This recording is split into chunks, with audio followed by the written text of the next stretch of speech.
দেখতে পাচ্ছেন huge কোয়ান্টিটির product কিন্তু আবারও রিস্টক করেছি আপনাদের জন্য। প্রত্যেকটি প্রোডাক্ট কিন্তু আমাদের অরিজিনাল কোয়ালিটি দেখতে পাচ্ছেন।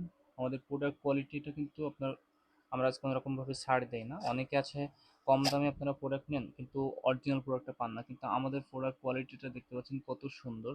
এটার বডি টেক্সচারটা বা এটা আপনার অনেক বেশি স্ট্রং থাকে, ছিঁড়বে না, নষ্ট হবে না, দীর্ঘদিন যাবত আপনি ইউজ করতে পারবেন। আর প্রত্যেকটা প্রোডাক্ট কিন্তু মাথায় আপনার 1 ইঞ্চি ভরাট করা থাকে এবং বডি টেক্সচারটা দেখতে পাচ্ছেন কত সুন্দর, যেটা আপনার সঙ্গীকে অনেক বেশি মজা বা অনুভূতি দিতে সাহায্য করবে। আর আমাদের কিন্তু খুবই সুন্দর প্যাকেজিংয়ের মাধ্যমে আমরা পাঠিয়ে থাকি আপনাদের কাছে। দেখতে পাচ্ছেন এরকম সুন্দর প্যাকেজিংয়ের মাধ্যমে কিন্তু চলে যাবে। এছাড়াও কিন্তু প্রত্যেকটি প্রোডাক্টের সাথে আপনি একটা করে জেল কিন্তু এখান থেকে পেয়ে যাবেন, ঠিক আছে? এটা ফ্রি সম্পূর্ণ। তো যে সকল পুরুষেরা রয়েছেন আপনার সঙ্গীকে অনেক বেশি মজা দিতে চান, আপনার টাইম ডিউরেশনটা অনেক বেশি বৃদ্ধি করতে চান, তারা কিন্তু এই প্রোডাক্টটি একটা ব্যবহার করতে পারেন। প্রথমবার হলেও একটা প্রোডাক্ট যদি আপনারা ব্যবহার করেন, অবশ্যই আপনারা ভালো মানের একটা প্রোডাক্ট নেওয়ার চেষ্টা করবেন। আপনি দেখা যাচ্ছে 800, 900 বা 1000 টাকার মধ্যে প্রোডাক্ট নিচ্ছেন, কিন্তু 1 সপ্তাহ ব্যবহার করতে পারছেন না, তাহলে কিন্তু আপনার সম্পূর্ণটাই টাকা লস হয়ে যাবে। আর এই যে একটা প্রোডাক্ট, অরিজিনাল প্রোডাক্টটা যদি আপনি ব্যবহার করেন, তাহলে কিন্তু এই প্রোডাক্টটা আপনি কমপক্ষে 2 থেকে 3 বছর ব্যবহার করতে পারবেন।